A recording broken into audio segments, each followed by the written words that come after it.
Hey everyone, Coach Patrick here, back with another weekly update for the team here on October 19th. Another big week for us, not just recovering from the epic stuff from last week, but also looking into Ironman Arizona, where we have at least 3 athletes competing. So super fun to follow them and track them out there online. Just love to see, the season keeps going, and so does the team. Great to see the energy, not just out there on the race course, but inside the community, people just cheering one another on. I like getting all my text updates, letting me know. Sometimes I feel like you're almost simultaneous to the tracker, which is a pretty awesome thing to see. Quick update, everybody else, just so y'all know, OutSeason is coming together. Really excited. Been talking with our partners at Zwift. I've been talking with the training plan program and trying to figure out how we're actually going to make the changes that are going to be sustainable, both for our bike and run programs, which are pretty traditional for triathletes, but now also our new master's program, which we're rolling out now.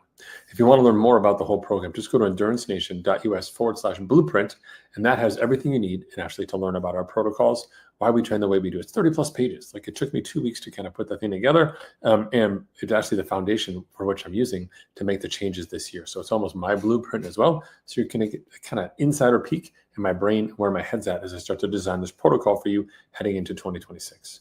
I even published a new article this week about unforced errors and talks about the typical mistakes that masters athletes make that hold us back.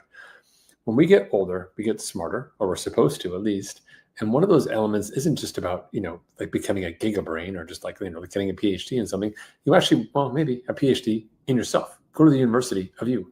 I want you to actually really dial in and figure out what are the things that are holding you back? What are your limiters? And those are the things that we can start to shave off to unlock your potential. So in the past, you trained hard. You didn't care what was in your way. You just ride into a headwind and you'd say, these are great numbers. Now we're going to try and find a way to make it a tailwind. Now we're going to find a way to make it a crosshead, make a way that you can still get the speed that you've had in the past by eliminating the mistakes that have been holding you back. And by doing that, we actually set yourself up for compound successes down the road.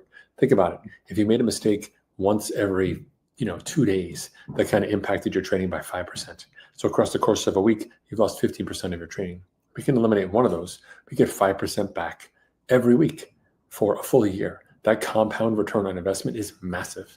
And so really starting to think a little bit more about not just the peak end of science, the pointy end of the spear, and what data or tools or supplements you can take to be better, but just eliminating those mistakes. All right. So stay tuned for that article. You'll see it on the blog. You hear it on the podcast.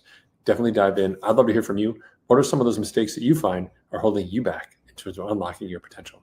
For everyone else, hope you're planning your season. I've gotten over 17 roadmaps just in the last week from people who are looking ahead, have already thought about next year. And I've got a top secret project working on the West Coast with some of the insiders, some of the Wicked Smart members on the team, to see if we can come up with some fun gravel adventure. So stay tuned for that as well. I'm going to put in the community. And if you're interested, if you're a gravelista or gravelina, or I don't know, if you're a dirty old man, or if you're a ditch witch, or whatever you want to call yourself, if you love dirt, love to ride bikes, and want to go hard, have fun, camp out, maybe, then stay tuned. All right, everyone, have an awesome week. I'll see you later. Bye.